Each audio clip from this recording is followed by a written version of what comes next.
Hey guys, welcome back. If you're new here, my name is Becca and today I am bringing you my non-spoiler review of House of Earth and Blood by Sarah J. Maas.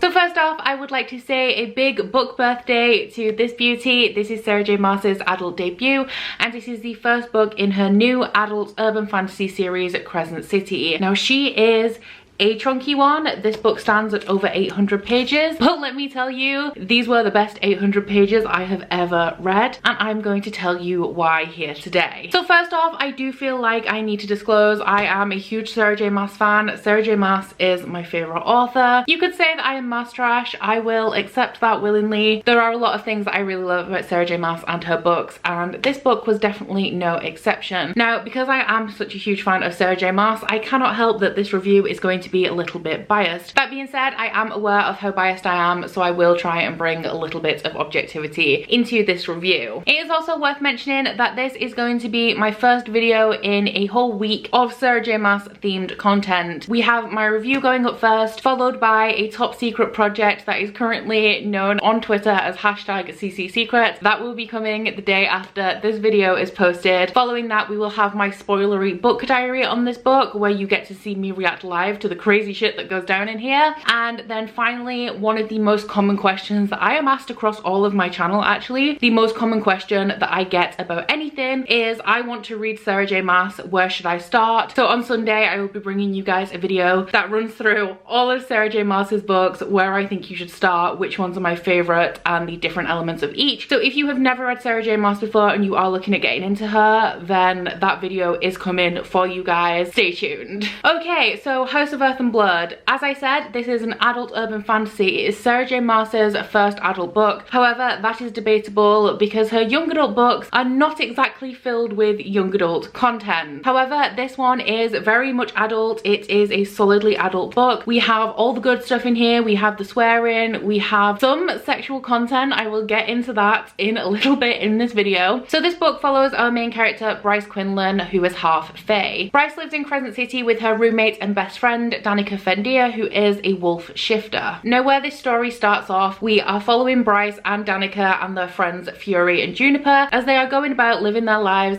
as party girls. So straight off in this book, we have a lot of drinking, we have casual sex, and we have substance abuse. Now, a couple of years previous to the start of this novel, Danica, who kind of works in city security, did bust a notorious criminal who I believe is called Philip Briggs, who was manufacturing bombs with the intention of detonating them to sow discord in the world, as this is a world where humans are very much oppressed and these supernatural creatures are the governing bodies and the higher classes in this system. Danica busted him and his crew and sent him to jail, and right as this novel is starting, Briggs is released. Now, Danica is understandably very angry about this because she knows that she busted the right guy and it's not fair that he would get off on such serious charges. Danica and her pack do try to stop Briggs being released from jail, however they are unsuccessful and Briggs is indeed released. Shortly after his release, there is a mass murder in the city which directly impacts our main character Bryce, and this is a catalyst for the true plot of this book. 2 years after this event, the story does pick up again with Bryce, who has tried her hardest to put this monumental event behind her. However, it becomes apparent that trouble is still lurking on the horizon when there is another murder in the city which was carried out in the same way as the previous mass murder. Because of this, the Archangel Micah, who is the ruler of the entire city, does ask Bryce to investigate these murders because he believes that her personal connection to the first murder may give her an advantage in finding out who the real killer is. Because this is such a dangerous task and Bryce does have a deadline for finding the murderer, Micah assigns her a personal bodyguard in the form of fallen angel Hunt Athlar,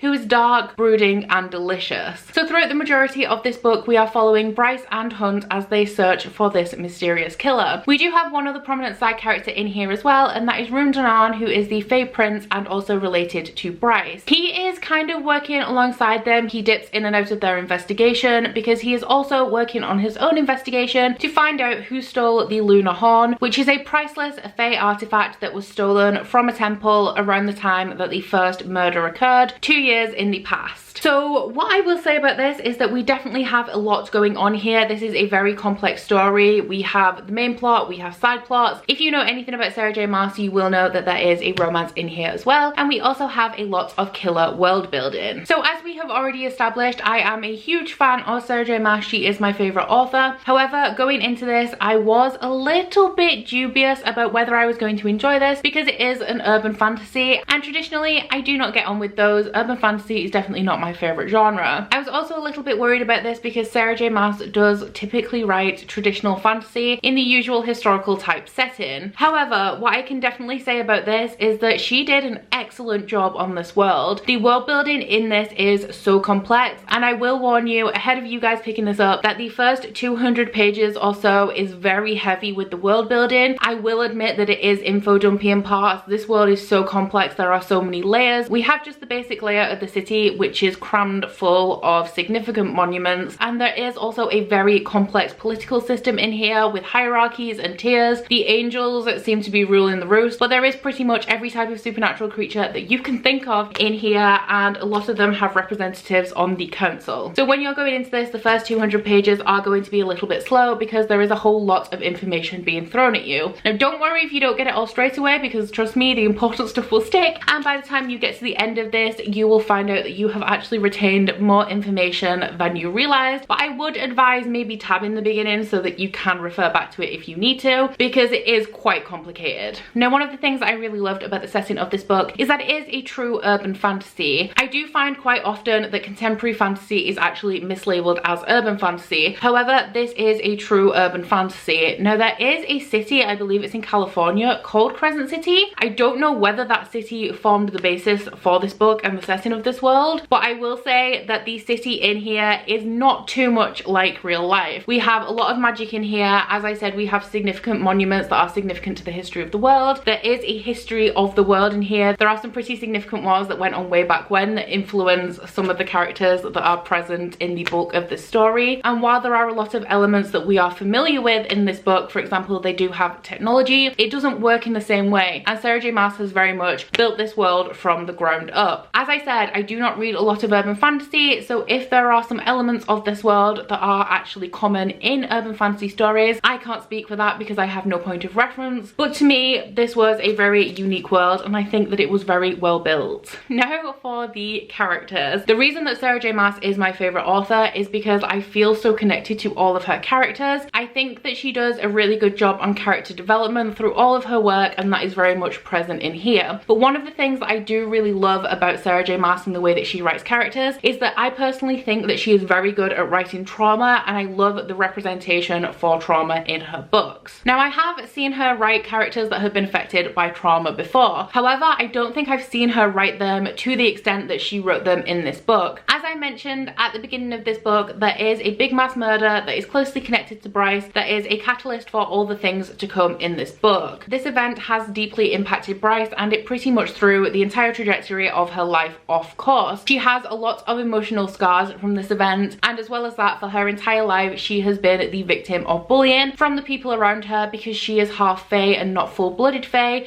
She is very much looked down upon because of this, and it is evidenced many times in this book just how much people dislike her because of her race. And of course, we do also have the fallen angel hunt Athalar. He is an immortal creature. If I remember correctly, he is around age 200, and his backstory is very much tied to the history of this world and some of the wars that I mentioned earlier on. Something that happened as a result of that war has left Hunt emotionally scarred and also a slave to the Archangel Micah, who uses Hunt as his own personal assassin. Now, I'm not going to go too much into Hunt's character because he is mainly introduced and you get to know a lot about him a little bit further into the book than I'm comfortable about discussing. However, what I will say is that both of these characters are dealing with an extreme amount of torture, and I really loved seeing them both work through that in this book. The way that their types of trauma helped them in relation to each other, and how they could recognize elements of trauma in each other and knew exactly how to help in ways that other people didn't. Speaking of Bryce and Hunt, I guess we should talk about the romance in here. This was one of my favorite Sarah J Maas romances. If I were to describe it in terms of the tropes that are used, I would say that this is an extremely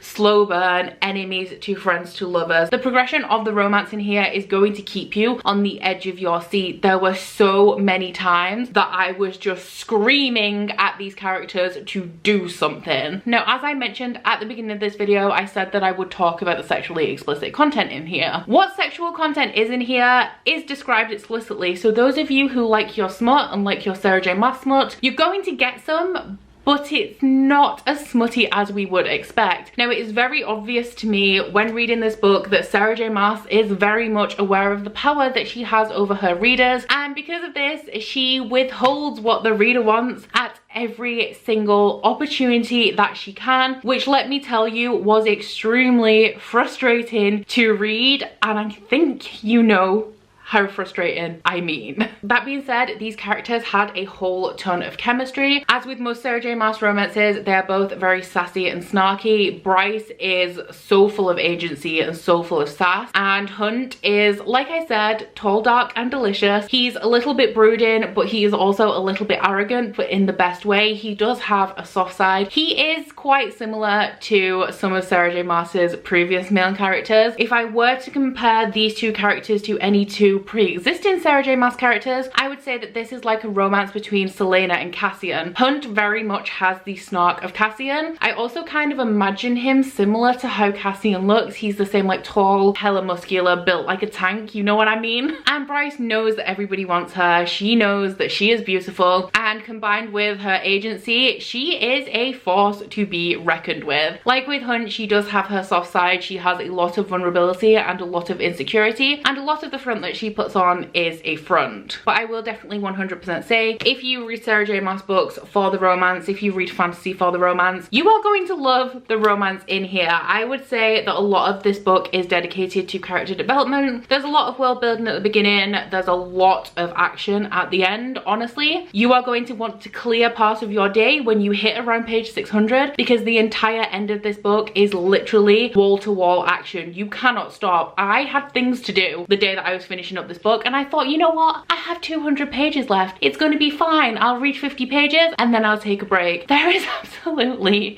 no place in those last 200 pages that you can take a break. When you've started, when you've committed to the last section of this book and the parts are sectioned off, you have to read that in one go, so bear that in mind when you are reading through this. So now that I think I'm done gushing about all of the things that I love about this book, I am going to address some of the reservations that I think you guys may have going into this. First off, we have the writing. The writing is very similar to any other Sarah J Maas book. I say any other, but we're talking like A Court of Mist and Fury onwards and Queen of Shadows onwards. The writing is good, but it is still Sarah J Maas. If you don't like the fact that she says male all the time, if you don't like the fact that she says mate all the time, if you don't like her writing style and you have not liked the writing style of any of her books, this is not the book for you. You're not going to miraculously love this one, because the same woman wrote it and Sarah J Maas's voice is very much present in this story. I personally love Sarah J Maas's writing. I've never had a problem with it, and in fact I only noticed the bad things about it because people don't shut up about it on Twitter. Next up, we have the representation in here. Sarah J Maas is not known for having a wildly diverse cast of characters. Now, a little bit has changed in this book. We do have some diversity in here. There are 2 LGBTQ+ relationships, 1 male-male relationship and 1 female-female relationship. However, these are both with side characters, which is understandable, because I would say that one of the things that Sarah J Maas is known for is her romances, and she writes straight romance. Now, the 2 LGBT relationships in this book are not overly present. One you don't find out about for quite some time, and the other one is with a side character that is kind of prominent to the plot but not really prominent in the main cast of characters. The other relationship is with a much more prominent side character. However, because of the nature of that relationship, I would speculate that it is going to be a little bit more prominent in the sequels to this book. For the racial representation in here, we have 2 prominent side characters of colour. While I can't say exactly what their race is, as this is a fantasy world, I would make an educated guess at one of those being black and one of them being of East Asian descent. Now, those are the 2 main criticisms of Sarah J Maas that I can think of to address in this video. The only other one that I can really think of is the love interest. Sarah J Maas does tend to write tall, arrogant, handsome love interests that are a little bit territorial and are kind of a dominant figure but are challenged by the main character and her independence and agency. That is the same in this book. It is the same type of romance, so if you do not like that territorial male aspect,